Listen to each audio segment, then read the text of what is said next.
Chers amis, ce Shabbat porte un nom tout à fait particulier, Shabbat HaGadol, le grand Shabbat. Et pourtant, Shabbat, c'est un équivalent, Shabbat HaMalka, c'est la reine, Shabbat c'est la reine. Alors pourquoi on l'appelle Shabbat HaGadol en masculin? Plusieurs périodes ont été données à cette grande question, mais on va donner le plus simple, Shabbat HaGadol, parce que dans ce Shabbat, on a l'habitude de nous réunir dans les synagogues pour entendre la dracha de Gadol. Ça veut dire le grand rave de la communauté qui doit justement parler de Pessah et de sa dimension. Et c'est la raison pour laquelle on appelle ça Shabbat HaGadol. Ça, c'est la première idée de ce Shabbat. Mais il y a mieux, il y a plus fort.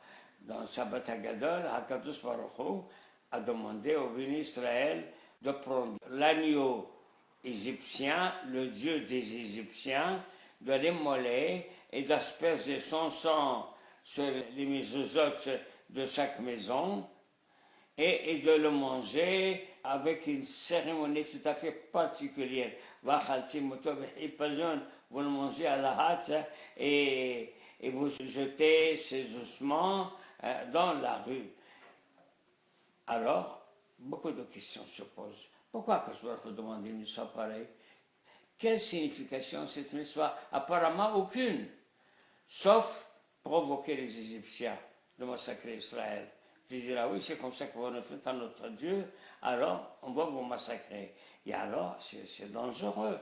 Deuxième question, si le ministre avait refusé, avait dit à Kashbar, non, on ne peut pas leur faire ça. Si tu veux, d'abord libère-nous et après tu peux nous demander de faire une mitzvah pareille.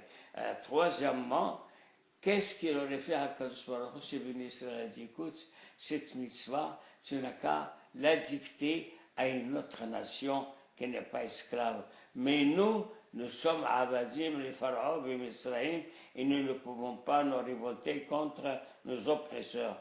Nous ne voulons pas. Qu'est-ce qu'il aurait fait à Kadosh Baruch Hu? Il a réalisé Sias Misraïm ou non? La promesse qu'il avait fait à Abraham, Isaac et Jacob sera maintenue ou ne sera pas maintenue? Bien sûr qu'elle sera maintenue. HaKadosh Baruch Hu Binkach ou Binkach libérera les bénis Israël. Et c'est là où la question devient plus forte. Et dans ce cas-là, pourquoi tu leur demandes l'impossible? À première vue, l'impossible. Alors, une des réponses qui donne satisfaction à la plupart des commentateurs est la suivante. HaKadosh Baruch Hu a voulu prouver, mesurer le niveau d'Israël à propos de Tum'at Misraïm. C'est un peuple qui était esclave. Il a été imprégné par la culture égyptienne, on ne peut pas dire le contraire. Mais est-ce que son âme a été imprégnée? Ou c'est seulement son corps? Est-ce que son âme est devenue Tseméa Betum'at Misraïm par toutes les impuretés égyptiennes? Ou bien c'est seulement le corps était esclave, mais l'âme est restée libre.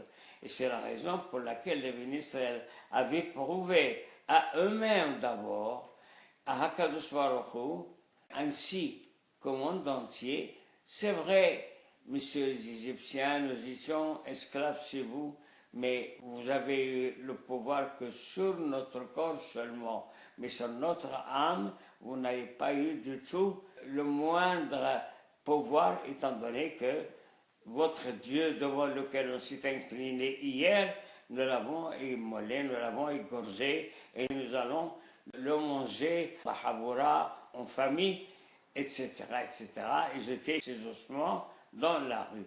Et là, qu'est-ce qu'on a gagné? Voilà, les ministres ont fait ça. Et alors, Moussar Haskel, quelle morale pourrait-on tirer de cela? On dit la première est extraordinaire. La première morale, c'est que les bénis Israël avaient prouvé à eux-mêmes qu'ils sont libres, qu'ils n'ont jamais pu être esclaves, que la nishama juive reste toujours une nishama forte. Celui qui doute en cela, qui n'a qu'à consulter les livres. Alors pendant la Shoah, pendant l'exécution de milliers de juifs qui n'ont pas voulu tout simplement embrasser la croix parce que ce n'était pas la Torah. Et ça, c'est quelque chose que chacun de nous devait surveiller, rester soi-même, quoi qu'il arrive. C'est ça le cultivation par excellence. Quoi qu'il arrive, on reste soi-même. On ne change pas de peau pour prouver à l'autre qu'on l'aime ou qu'on est comme lui. Et Hakadosh Baruch Hu n'avait pas vraiment besoin de devenir Meshua par elle. Pourquoi il l'a fait? Parce qu'il préparait les bénis Israël d'abord à Kriyat Yam-Suf, à la division de la mer Rouge, pour prouver au monde entier, regardez Israël, quelle confiance ont-ils en moi. Ils se sont avancés dans la mer. Deuxièmement, il les prépare au matin Torah. Quand ils sont arrivés devant le Har Sinaï, il est marqué Vaïhanisam Israël Negid Hahar, qui Ishihad, Bede Bihad. Ils étaient tous unis comme un seul homme. Et c'est là où Hakadosh Baruch Hu a pu donner la Torah à un peuple exceptionnel. Et alors, c'est la raison pour laquelle notre Nishama, que Hakadosh Baruch Hu nous a donné et que nous devons préserver, reste une Nishama Tehora, comme nous le disons, chaque matin. Et celui qui arrive à conserver, à observer cette valeur exceptionnelle, la Zéhékaré et Odi, celui-là mérite le nom devient Abraham Avinu, le fils d'Abraham Avinu. Et c'est ce que je voulais partager avec vous, chers amis, et je vous souhaite Pesach Kasher et Pesach Samiach à vous-même et ainsi qu'à vos familles.